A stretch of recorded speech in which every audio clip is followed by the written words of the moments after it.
Romulus and Remus, fact or myth of the brothers who founded Rome? Introduction, the eternal question. Before the marble columns, before the legions marched across continents, before Rome became the eternal city, there was a story whispered around campfires, carved into ancient walls, and recited in temples. The tale of two brothers, abandoned at birth, nurtured by a wild beast, and destined to shape the fate of the world. But was it truth, or a myth woven so tightly into Rome's history that no one dared pull the thread? This is the story of Romulus and Remus, where history bleeds into legend, and legend becomes the lifeblood of a civilization. 1. A kingdom doomed. Historical background. The origins of this legend begin long before the twins took their first breath. In the ancient land of Latium, ruled by King Numitor of Alba Longa, envy and ambition brewed in the shadows. Numitor's brother, Amulius, seized the throne in a coup, exiling Numitor and ensuring no heirs could threaten his rule. To secure his power, Amulius committed an act both political and sacrilegious. He forced Numitor's daughter, Rhea Silvia, to become a Vestal virgin. This was no mere title. It was a vow to serve the goddess Vesta in chastity, ensuring she would never bear children. In Amulius's eyes, the bloodline of Numitor would end with her. But fate, or the gods, had other plans. 2. The divine conception, mythic claim, and political utility. Rhea Silvia claimed that the god Mars himself came to her in a vision, a divine union that left her carrying twins. Whether this was divine truth or a convenient explanation to mask a forbidden love, we may never know. What mattered was the fear it struck in Amulius's heart. The king ordered the newborns to be killed, cast into the Tiber River to let nature erase them from the world. Yet on that day, the river was swollen with rain, and the servants charged with the deed faltered. They placed the infants in a basket, setting them adrift, leaving their fate to the gods. 3. The she-wolf, miracle, symbolism, alternative readings. Here history bends to the strange and the miraculous. The basket came to rest at the foot of the Palatine Hill, where, as the Romans told it, a she-wolf discovered the crying babies. Instead of killing them, she suckled them as her own. In Roman symbolism, the wolf was not only a predator, but a protector, tied to Mars, the god of war. Was it truly a wolf? Some historians suggest lupa might have been a slang term for a woman of ill repute, perhaps a shepherd's wife who cared for the twins.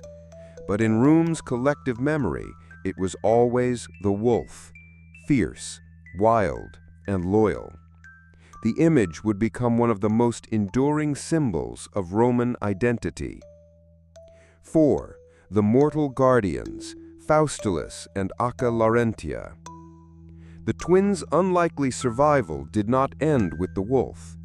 A shepherd named Faustulus discovered them, and with his wife, Acca Laurentia, raised them as their own. In the rugged countryside, the boys grew strong, skilled in hunting, herding, and fighting. Even without knowing their true heritage, Romulus and Remus seemed destined for greatness. They led bands of shepherd warriors, defended their flocks from raiders, and earned a reputation for cunning and courage. 5.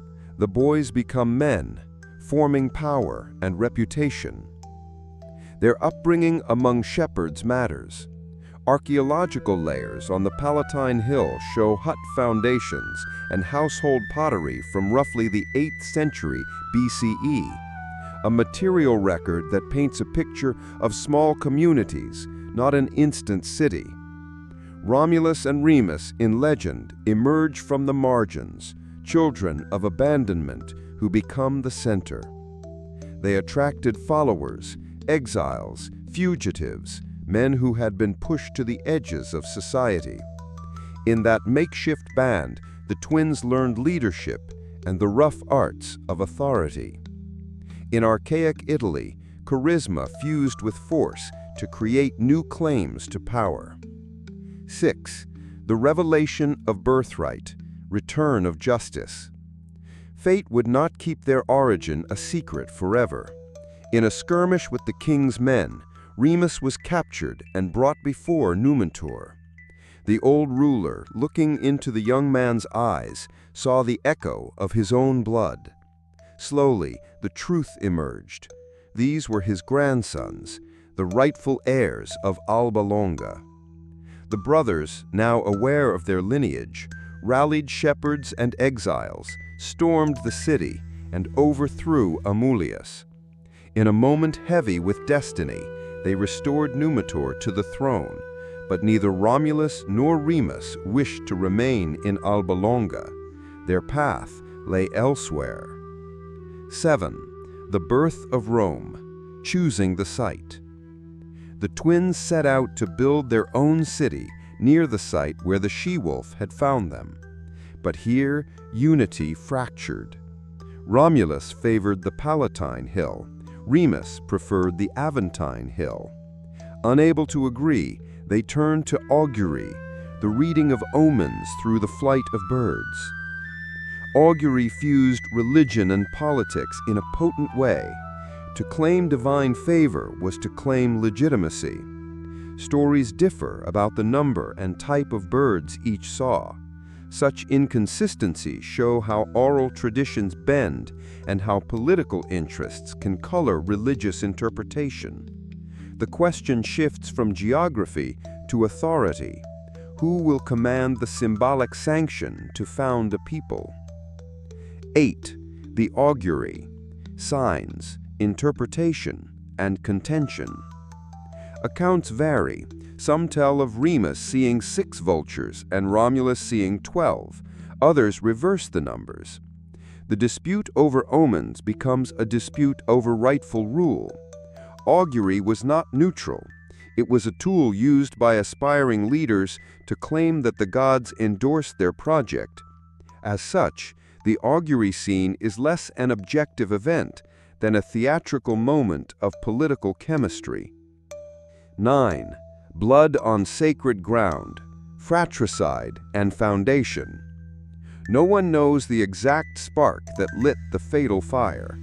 Some say Remus leaped mockingly over the half-built walls of Romulus's city, belittling his brother's work. In another telling, an insult turned into a fight, and then into murder.